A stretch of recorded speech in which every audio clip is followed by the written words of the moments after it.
La espina en la carne. Un sermón predicado la mañana del domingo 8 de diciembre de 1872 por el reverendo Carlos Haddon Spurgeon en el Tabernáculo Metropolitano, Newington, Londres. Y dada la extraordinaria grandeza de las revelaciones, por esta razón, para impedir que me enalteciera, me fue dada una espina en la carne, un mensajero de Satanás que me abofetee para que no me enaltezca. Acerca de esto 3 veces he rogado al Señor para que lo quitara de mí, y Él me ha dicho: te basta mi gracia, pues mi poder se perfecciona en la debilidad. Por tanto, muy gustosamente me gloriaré más bien en mis debilidades para que el poder de Cristo more en mí. Segunda de Corintios, capítulo 12, versículos 7, 8 y 9, la Biblia de las Américas. Muchas personas tienen un morboso deseo de descorrer la cortina para fisgar en las vidas secretas de personajes eminentes. Los párrafos que detallan los hábitos privados de las figuras públicas son manjares exquisitos para tales mentes. Libros repletos de chismes y de pura basura tienen la garantía de una amplia circulación si describen cómo comieron los príncipes o cómo bebieron los guerreros, cómo durmieron los filósofos o cómo peinaron su cabello los senadores. Por esta vez estamos en capacidad de satisfacer a la curiosidad y no obstante de ministrar para edificación, pues ante nosotros está descorrido el velo de una porción de la vida secreta de Pablo, el gran apóstol de los gentiles. No solo podemos ver su aposento, sino conocer las visiones del apóstol. No solo podemos ver sus debilidades privadas, sino conocer su origen. Sin embargo, al contemplar el secreto revelado, no hemos de ser impulsados por un motivo tan rastrero como la simple curiosidad. Recordemos que el apóstol, cuando escribió estas palabras, nunca tuvo la intención de entretener a los curiosos, sino que las escribió con un propósito práctico. Leámoslas con el deseo de ser instruidos por ellas y que el Espíritu Santo nos enseñe a sacarles provecho. Esta información no nos fue transmitida meramente para que nos enteráramos de que este eminente siervo de Cristo recibía sublimes revelaciones o que sufría por una espina en la carne, sino que fue escrita para nuestro provecho. Un excelente propósito que puede ser cumplido por esta narración se encuentra en su propia superficie. Se nos enseña claramente cuán errados estamos cuando aislamos a los santos eminentes de los tiempos antiguos sobre una plataforma, como si fueran una clase de seres superhumanos. Debido a que nos quedamos tan cortos con respecto a ellos, excusamos nuestra indolencia concibiendo que son de una naturaleza superior a la nuestra, de tal manera que no se puede esperar que nosotros alcancemos su grado de gracia. Los elevamos poniéndolos sobre un nicho fuera de nuestro alcance, de tal manera que no nos pueden servir de reproche, y así les rendimos un homenaje que nunca buscaron y les negamos una utilidad que siempre ambicionaron. Así como nunca tratamos de volar porque no tenemos alas angélicas, así tampoco aspiramos a la santidad suprema porque imaginamos que no tenemos las ventajas apostólicas. Esa es ciertamente una idea muy dañina y no debemos tolerarla. Nosotros podemos ser lo que fueron los antiguos santos. Ellos eran hombres de igual condición a la nuestra, y por tanto son ejemplos sumamente idóneos y prácticos para nosotros. El Espíritu de Dios que estuvo en ellos está en todos los creyentes y no se ha acortado de ninguna manera. El Salvador de ellos es también nuestro Salvador. Su plenitud es la plenitud de la cual hemos recibido todos nosotros. Alejemos de nosotros cualquier noción de separar a los santos de los tiempos antiguos de nosotros como si fueran una casta santa que ha de ser admirada a la distancia, pero con la que no podemos asociarnos como compañeros. Ellos pelearon la común batalla y ganaron por un poder que está disponible para todos los creyentes. Debemos estimarlos como nuestros hermanos y con ellos tenemos que continuar el sagrado conflicto en el nombre del líder común. Pongamos la mira en estos compañeros de nuestra guerra y considerándolos como nuestra solidaria nube de testigos, corramos como ellos corrieron para que ganemos como ganaron ellos y glorifiquemos a Dios en nuestro día y en nuestra generación, como ellos lo hicieron en su tiempo. Hermanos míos, Pablo sin duda gozó de más revelaciones que nosotros, pero por otra parte tenía una correspondiente espina en la carne. Él se levanta sobre nosotros, pero se hunde también con nosotros, y así nos anima a emular su ascenso. Era un buen hombre, pero no dejaba de ser hombre. Era un santo, pero tenía las debilidades de los pecadores. Es nuestro hermano Pablo.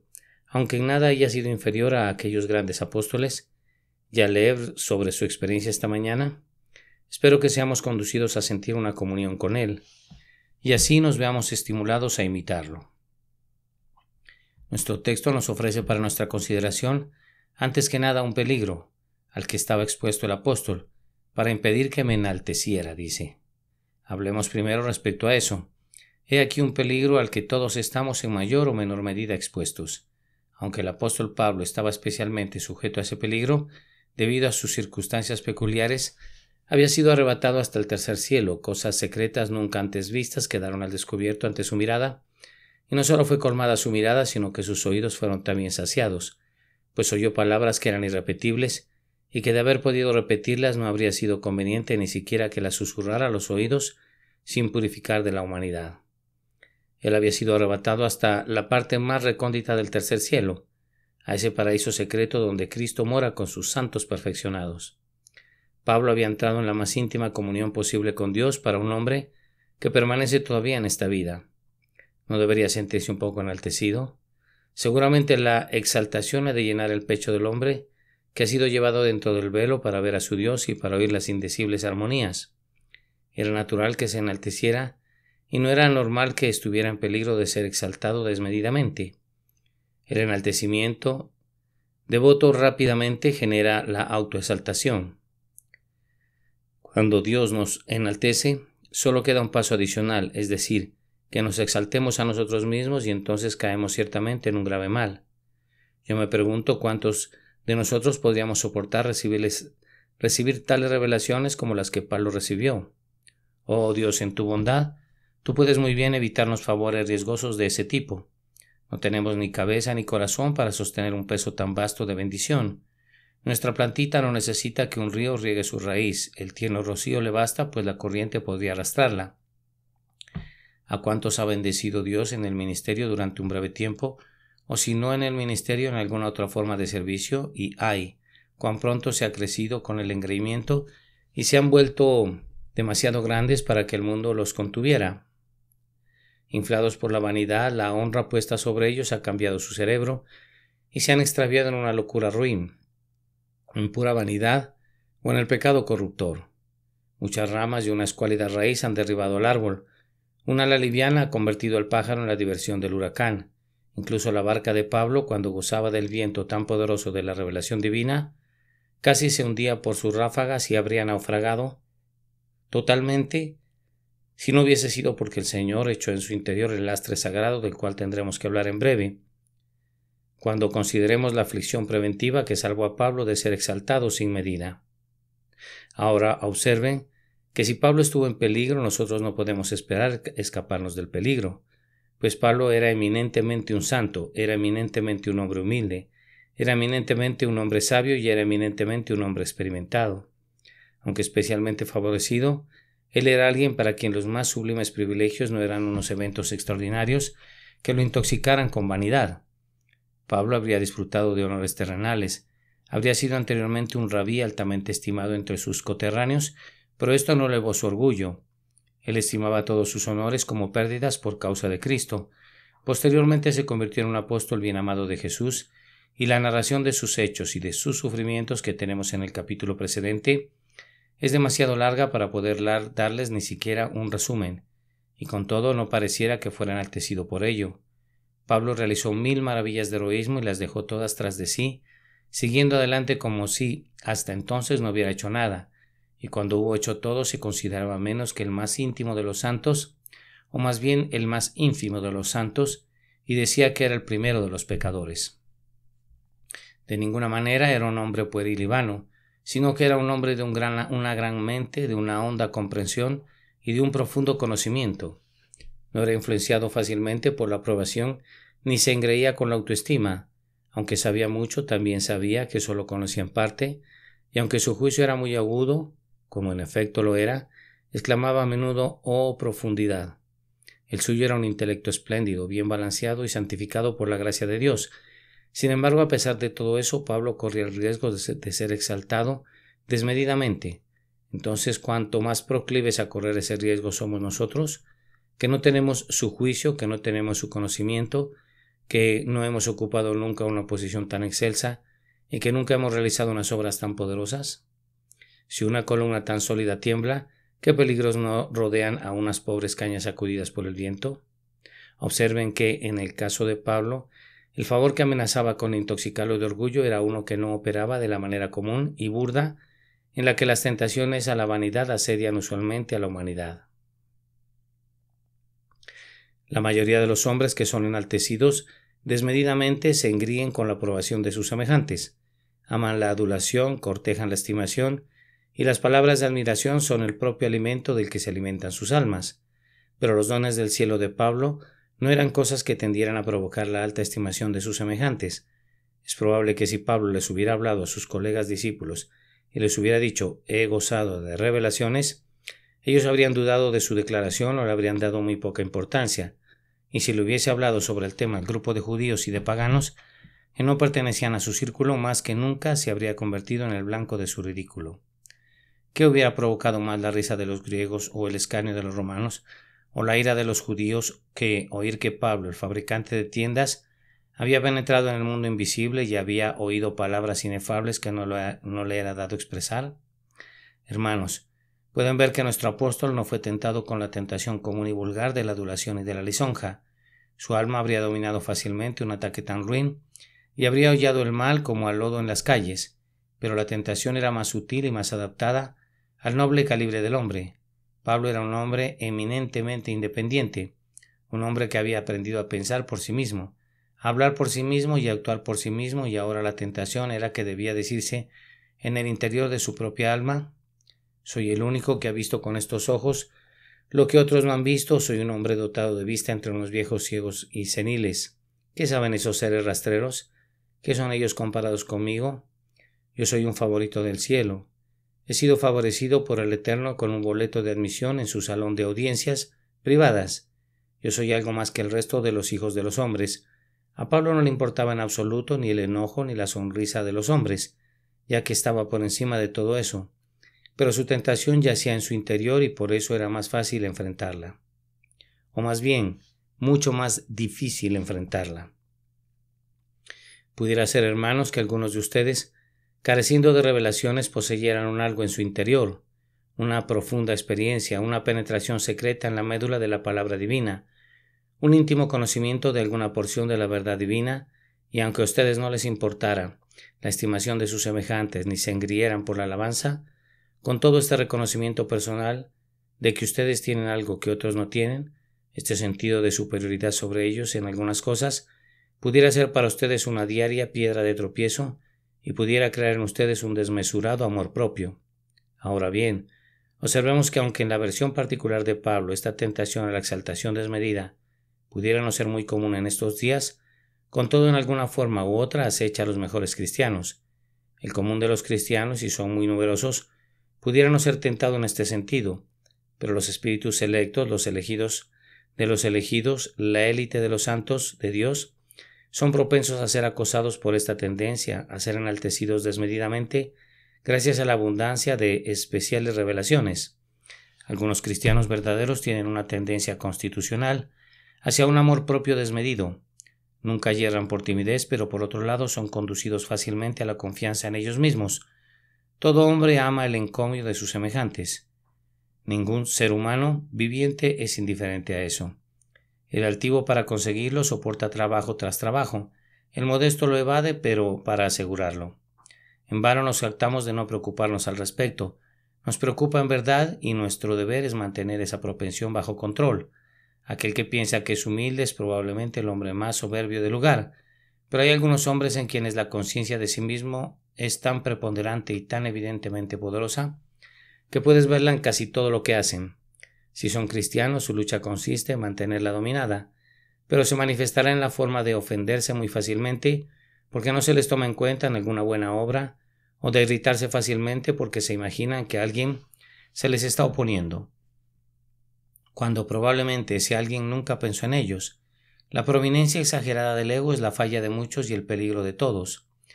No son unos cuantos los que tienen que batallar con esto durante toda su vida, y no me sorprendería que tengan que ser las personas que toda su vida soportarán una espina en la carne, pero hay otros para quienes la tentación viene de una manera más refinada.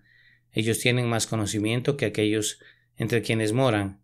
Me refiero a un mayor conocimiento de las Escrituras, a un conocimiento espiritual más real y a una experiencia interna más profunda, y cuando oyen el parloteo de jóvenes principiantes o cuando escuchan los alarmantes desaciertos de muchos aspirantes a ser grandes santos, no pueden evitar sonreírse en su interior y casi con la misma naturalidad no pueden evitar decir: gracias a Dios, yo sé que no es así. La tentación de ser exaltado desmedidamente en tal caso está a la mano. Probablemente hayan, tal vez, gozado también de algún éxito en la sagrada obra, a la vez que han visto a otros desocupados, indiferentes y consecuentemente infructuosos. Ahora bien, si Dios le da éxito a un hombre en ganar almas, estoy seguro de que se verá encumbrado para su perdición, a menos que al mismo tiempo se abra una fuente correspondiente de humillación para él.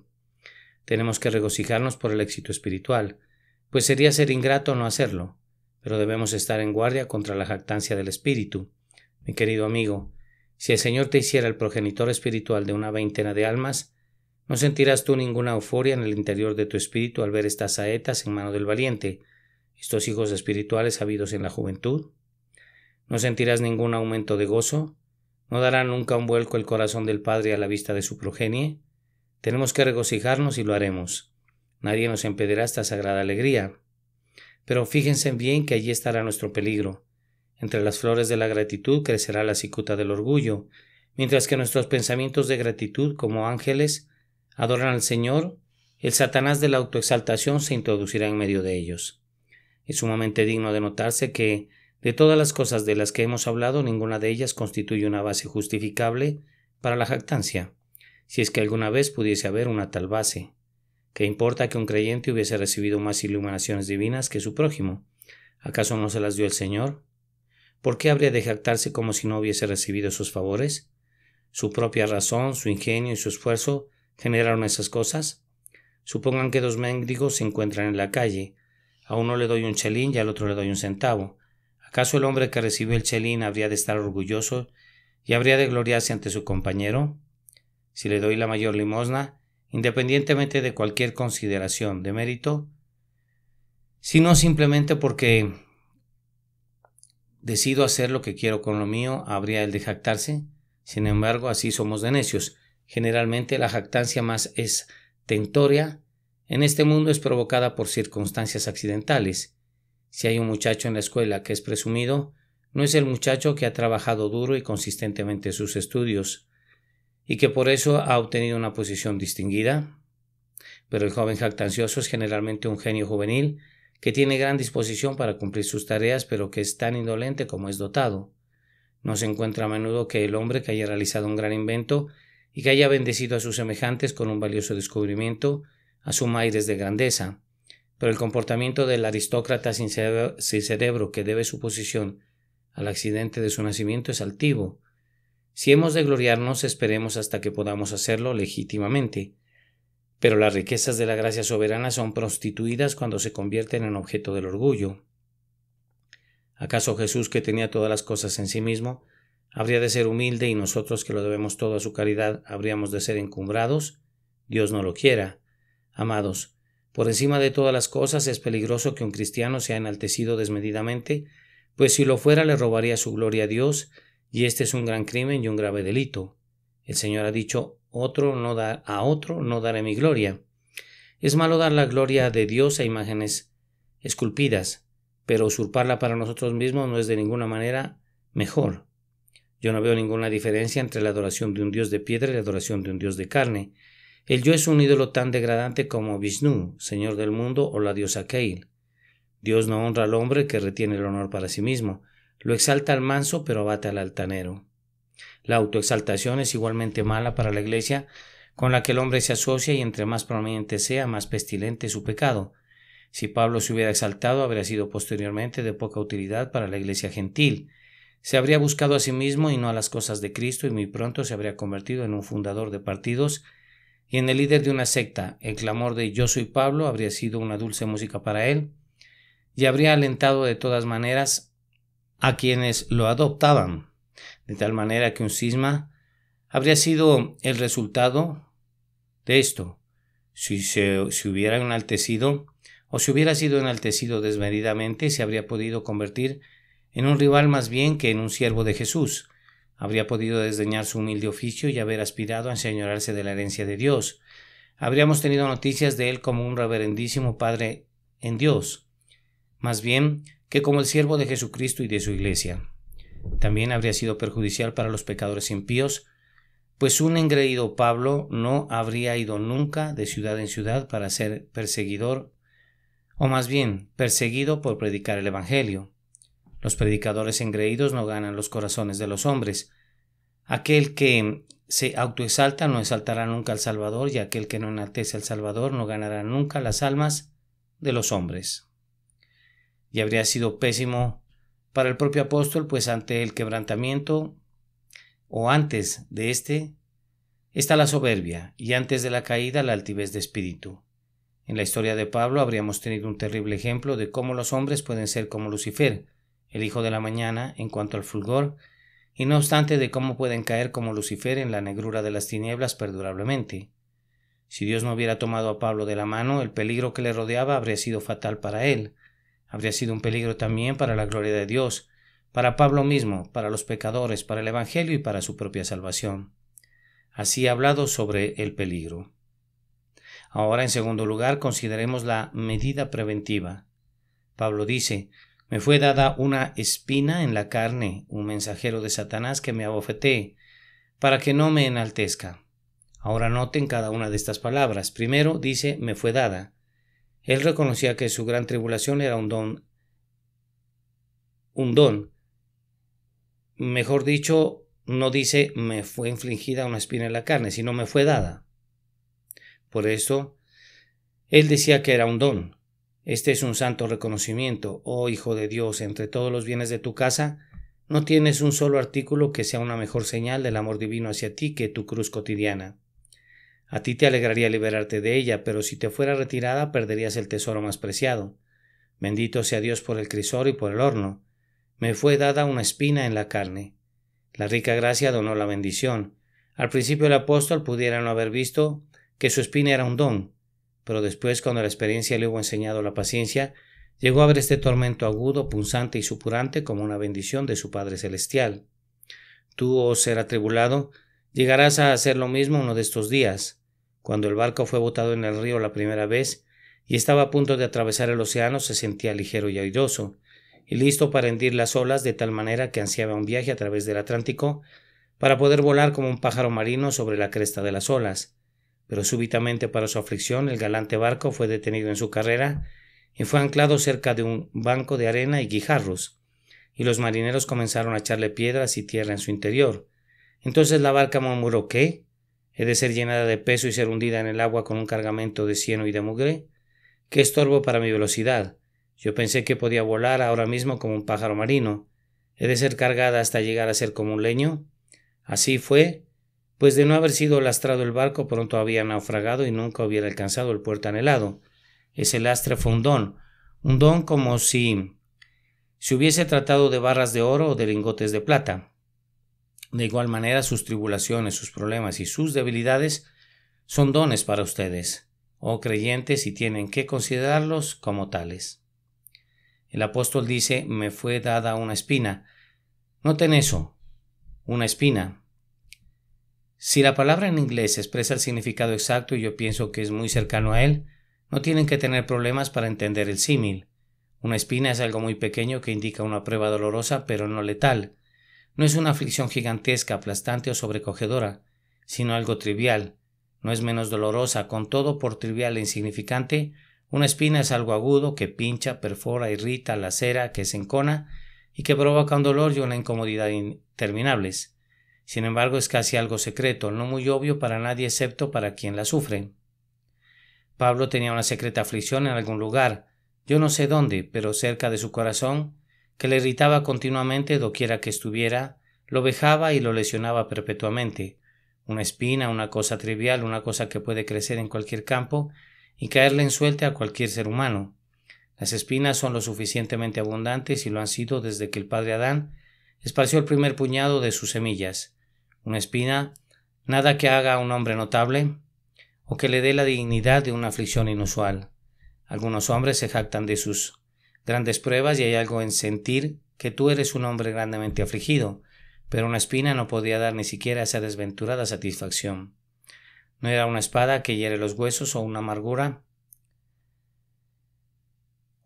amarga flecha en los lomos, sino únicamente una espina respecto a la cual poco pudiera decirse. Todo el mundo sabe, sin embargo, que una espina es uno de los más incómodos intrusos que pueden molestar a nuestro pie o a nuestra mano. Esos dolores que son despreciados porque raramente son fatales son con frecuencia la fuente de la más intensa angustia. Un dolor de muelas, un dolor de cabeza, un dolor de oído. ¿Qué mayores miserias conocen los mortales? Y lo mismo sucede con una espina. Suena como si no fuera nada. Puede ser retirada fácilmente como una aguja. Es lo que dicen los que no la sienten y sin embargo como se encona y si permaneciera en la carne generaría una tortura inconcebible. Así era la tribulación de Pablo, un secreto dolor punzante, incesantemente irritante, algo no sabemos qué. Era una espina en la carne. Pablo no era tentado en el espíritu, lo era en la carne. Yo supongo que el mal tenía una íntima conexión con su cuerpo. Muchas cosas, como hojas en el otoño, han sido las especulaciones de los eruditos respecto a cuál era la espina en la carne de Pablo. Casi cada enfermedad ha tenido sus abogados.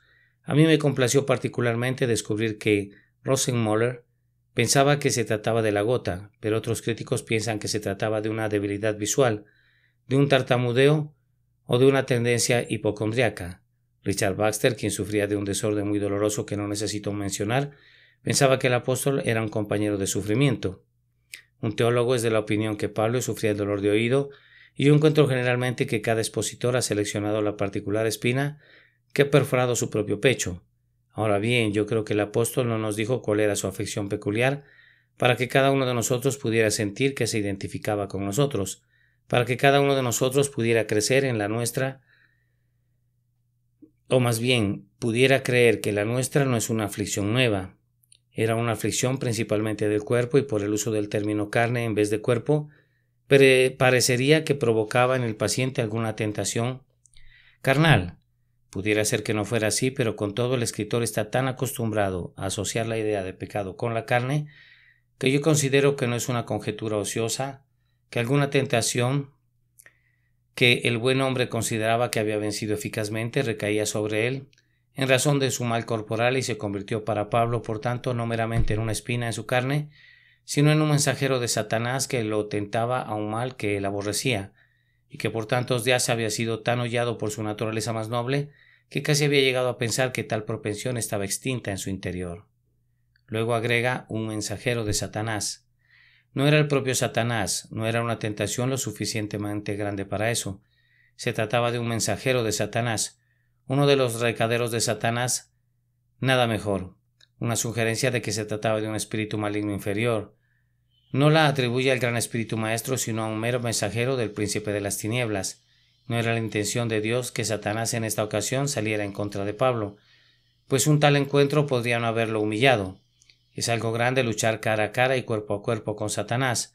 Un gozo adusto llena el corazón de un hombre valiente cuando siente que ante él está un enemigo digno de su acero.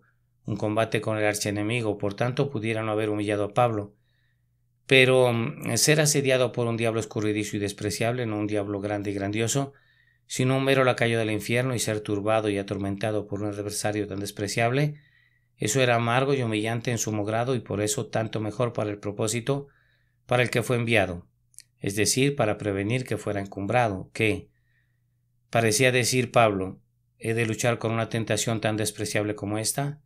Yo que he edificado la iglesia y que he visto al Señor y que he sido arrebatado al tercer cielo, ¿he de batallar con esta propensión miserable, ruin y despreciable que yo creía que ya había radicado desde hace 14 años? Si así fue, el Señor había enviado un mensajero de Satanás para que lo abofeteara. Y esa palabra abofetear, noten eso, dar de cachetadas, eso es, no se trata de pelear contra él con la espada, esa sería una obra viril y militar, sino de propinarle cachetadas como los capataces solían cachetear a los esclavos o como los pedagogos golpean los oídos de los educandos. Pablo parecía sentir la degradación de ser abofeteado. Yo, que lucharía con Satanás y que me pondría el yelmo de la esperanza y el pectoral de la confianza, y que saldría en contra de todos los poderes del infierno, he de ser abofeteado como si fuera un esclavo y disciplinado como si fuera un muchacho. He de ser golpeado por estas vanas y desventuradas tentaciones que aún en mi juventud espiritual yo era capaz de dominar. Cada parte del proceso tendía a rebajarlo y tenía el propósito de hacerlo para que no fuera exaltado desmedidamente.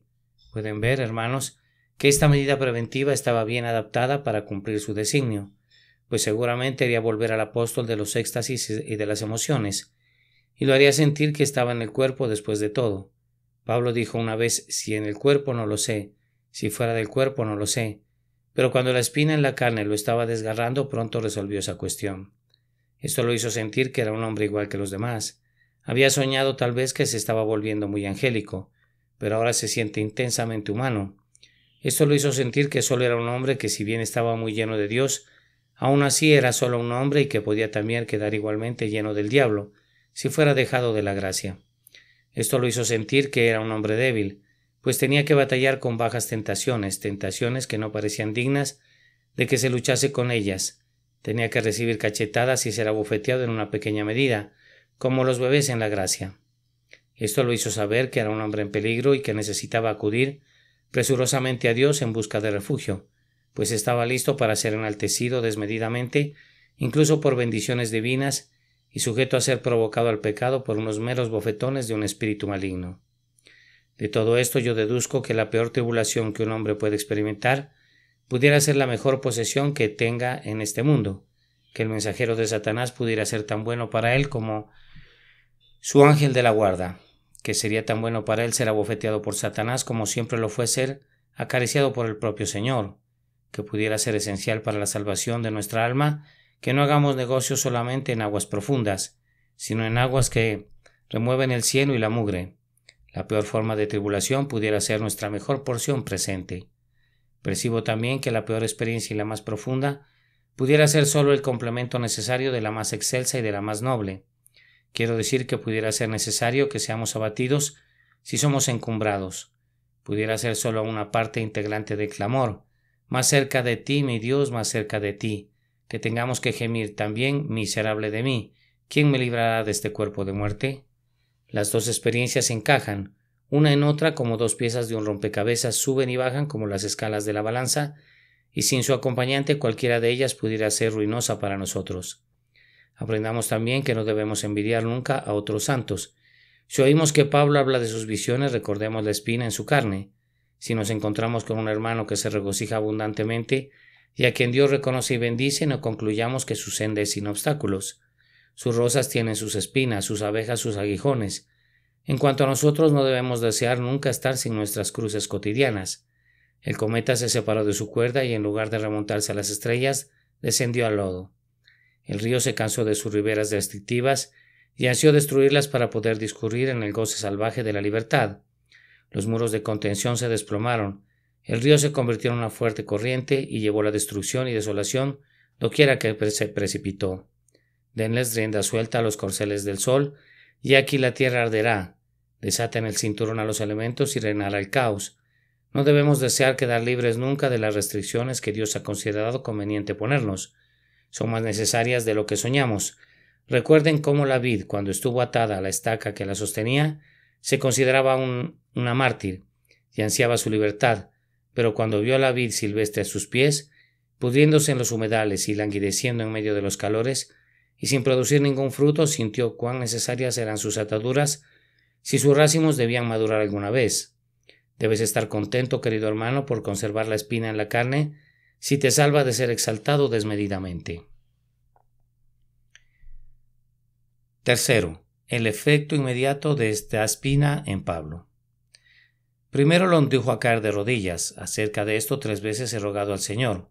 Cualquier cosa que nos haga orar es una bendición. Esta espina obligó a Pablo a clamar a Dios y, habiendo comenzado a orar, recurrió a la oración una y otra vez. 3 veces he rogado al Señor. Pudiera ser que este fuera el número exacto de sus oraciones especiales sobre este punto, Pudiera ser, sin embargo, que solo indicara que a menudo clamó a Dios para ser liberado de este problema. Sí, pudiéramos descuidar la oración cuando todas las cosas siguen su cauce, pero multiplicamos las oraciones cuando las tribulaciones se incrementan. De esta manera Pablo fue protegido de ser soberbio. Las revelaciones ahora parecían olvidadas, pues la espina en la carne era la más prominente de las dos cosas. Ahora no hablaría de visiones y no podía hacerlo, pues cuando su lengua era tentada a tocar ese tema, la espina comenzaba a aguijonear su costado de nuevo. Un individuo no quiere contar historias bonitas cuando le duele su cabeza o cuando unos dolores agudos lo están punzando. A Pablo no se le permitía que se deslumbrara con el brillo que Dios había puesto delante de él. Sus pensamientos estaban orientados en otra dirección. Sí, benditamente orientados al propiciatorio donde no podía recibir ningún mal, y más bien obtener mucho provecho. Todavía siguió orando hasta que al fin recibió por respuesta, no que se le quitara la espina, sino esta seguridad. Te basta mi gracia. Dios honrará siempre nuestras oraciones. Nos pagará ya sea en plata o en oro, y algunas veces en una respuesta de oro para nuestra oración, que nos niegue nuestra petición y que nos dé exactamente lo opuesto de lo que buscábamos. Si le fueras a decir a tu hijo que le condenaras todo lo que te pida, que le concedieras todo lo que te pida, ¿no pretenderías decirle con eso que le darías una droga venenosa? Si alguien le metiera la idea de que sería útil para él, querrías decir que le darías a tu hijo todo lo que fuera realmente bueno para él. Por tanto, sabiendo Dios que esta espina en la carne era una sagrada medicina para Pablo, no quiso quitársela, aunque se lo solicitara con mucha vehemencia. Bien dice Ralph Erskine respecto a la oración: soy escuchado cuando se me responde tarde o temprano. Sí, soy escuchado cuando no recibo ninguna respuesta. Soy escuchado muy atentamente cuando se me niega la petición. Y soy bien tratado cuando soy duramente usado. Entonces, aunque su petición fuera negada, Pablo recibió una respuesta, pues obtuvo algo mejor que la remoción de la espina en la carne, y el resultado fue que la gracia que le fue otorgada le permitió tolerar la espina, y lo hizo por encima de ella, al punto que aún se regocijó y se glorió al pensar que se le permitiera sufrir así. Por tanto, muy gustosamente me gloriaré más bien en mis debilidades, para que el poder de Cristo more en mí. Esto es algo grandioso, suponiendo que alguno de los presentes fuera muy pobre y que hubiera orado al Señor muchas veces para que le hiciera superar la carencia, y que al fin Dios le hubiera dicho: ¿te basta mi gracia? ¿Qué más podría necesitar? Mi querido hermano, regocíjate en la pobreza y da gracias a Dios por ser pobre. Si el Señor recibe mayor gloria por ello, agradece tu humilde estado y di: tengo el honor de que se me permita glorificar a Dios en la pobreza. Tal vez pudiera ser que eres el blanco de una enfermedad corporal dolorosa y has orado para que la quite de ti. Sin embargo, el Señor sabe que tu enfermedad es para su gloria y para tu bien. Bien, cuando Él dice bástate mi gracia, acepta y soporta la tribulación, no solo con resignación, sino con anuencia. No has de desear cambiar tu estado. Tu Padre Celestial es el mejor juez. Cuarto, ahora veremos por último el resultado permanente.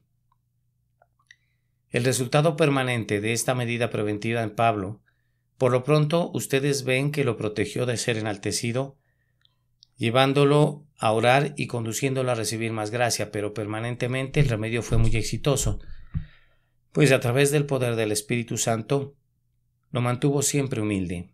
Esta espina en la carne lo hizo humilde respecto a sus visiones, pues no habló de ellas. Transcurrieron 14 largos años y el apóstol nunca le dijo a nadie que había sido arrebatado hasta el tercer cielo. Por la manera en que lo expresa aquí, yo intuyo que nunca lo mencionó a nadie. Eso fue muy singular. Vamos, si yo fuera arrebatado hasta el tercer cielo, se los contaría tan pronto tuviera la oportunidad de dirigirme a ustedes, y les garantizo que la mayoría de los presentes compartiría los benditos secretos con sus amigos en un breve lapso. La espina en la carne debe de haber tenido un potente efecto en la mente del apóstol, ya que lo condujo a envolver su tesoro en su pecho y a ir por el mundo sin que nadie se enterara de todo lo que él había visto. Pablo era en verdad un hombre humilde. Cuando lo contó finalmente le fue arrancado de su interior. Lo dijo con un propósito. Fue solo porque los corintios habían negado su condición de apóstol y decían: ¿qué sabe Pablo en relación a las cosas divinas? Que se sintió obligado a vindicar su carácter, pues de otro modo no lo hubiera dicho. Noten cuán modestamente habla de ello, de tal manera que no deja la impresión en la mente de ustedes de que fuera un hombre eminentemente honrado por haber recibido la revelación. La impresión recibida es más bien de lo débil que fue Pablo al ser exaltado desmedidamente y lo clemente que fue Dios al darle la espina en la carne para mantenerlo donde debía estar. Observen que esta manera de contar la historia es modesta en su forma misma, pero es especialmente humilde en su espíritu, pues nos quita la idea de cuán gloriosamente Dios se reveló a Pablo y nos hace ver más bien la debilidad del receptor de la revelación que el gran honor conferido por la revelación. No es poca cosa que Dios envíe una espina en la carne y que cumpla su cometido, pues en algunos casos no lo hace. Sin el poder santificador del Espíritu Santo, las espinas son productoras de mal más que de bien. En mucha gente la espina en su carne no pareciera haber cumplido ningún admirable designio en lo absoluto. Ha creado otro vicio, en vez de quitar una tentación. Hemos conocido a algunos cuya pobreza los ha vuelto envidiosos, a otros cuya enfermedad los ha hecho impacientes y petulantes, y a otros también cuya debilidad personal los ha vuelto perpetuamente inquietos y rebeldes contra Dios. Oh, amados hermanos y hermanas en Cristo Jesús, luchemos con todas nuestras fuerzas en contra de esto, y si le ha agradado a Dios ponernos una traba de algún tipo u otro, pidámosle que nos permita, o más bien que no permita que la convirtamos en una excusa para una nueva locura, sino al contrario, que aguantemos la vara y aprendamos sus lecciones. Oremos pidiendo que cuando seamos afligidos crezcamos en gracia y seamos hechos semejantes a nuestro Señor Jesús, y demos así mayor honra a su nombre. ¿Acaso no nos enseña eso a todos el solemne deber de estar contentos, cualquiera que sea nuestra suerte, contentos sin la revelación, si estamos sin la espina, y contentos con la espina si tenemos la revelación, contentos ya sea sin revelación o sin espina, en tanto que tengamos una humilde esperanza en Jesucristo nuestro Salvador? Oh, amados, qué pueblo tan feliz es el pueblo de Dios y debe serlo, cuando todo es para su bien, cuando aún la espina que era una maldición se vuelve una bendición para ellos, y cuando del león sale miel. Si la espina es una bendición, ¿qué no será la propia bendición?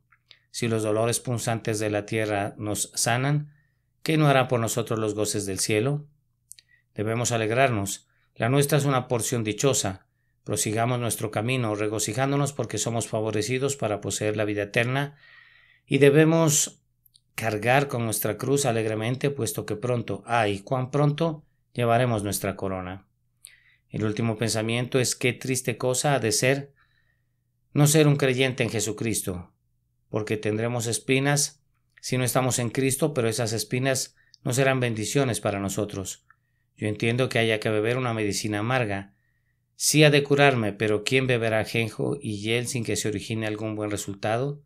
Yo entiendo que haya que trabajar si hay una paga en perspectiva, pero no puedo ver el sentido de trabajar si no hay recompensa por el trabajo. Ahora ustedes que no aman a Dios, no todas sus vidas son flores y brillo del sol, no todo es música y danza para ustedes ahora. Yo sé que tienen sus cuidados y sus problemas, que tienen sus espinas en la carne y tal vez se trate de una gran cantidad de ellas, pero no tienen ningún salvador a quien acudir. Son como un barco en una tormenta y no hay un puerto seguro para ustedes. Son como pájaros sacudidos por el viento que no tienen ningún nido en el que guarecerse, sino que tienen que ser llevados por siempre delante del torbellino de la ira de Jehová. Consideren eso, se lo ruego, mediten en su condición y en sus perspectivas, y cuando lo hayan hecho que su corazón exclame, me alegraría que Dios fuera mi amigo. Recuerden que aquel que envió espinas a Pablo para su bien, una vez llevó una corona de espinas para la salvación de los pecadores, y si tú vienes y te inclinas delante de él cuando lleva esa diadema, y confías en él como el Hijo de Dios hecho carne por los pecadores, y que se desangró y murió por ellos, serás salvado esta mañana. Tus pecados, que son muchos, te serán perdonados, y aunque no puedo prometerte que estarás sin una espina en tu vida, puedo prometerte que tus espinas serán quitadas, que se convertirán para ti en una rica bendición, lo cual será aún mejor.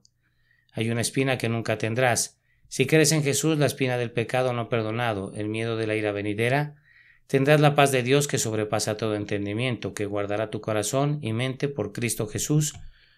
Oh, que algunos confiaran en Jesús esta mañana. Vayan, hermanos, y oren para que así suceda. Que el Señor conceda por Cristo nuestro Señor esto.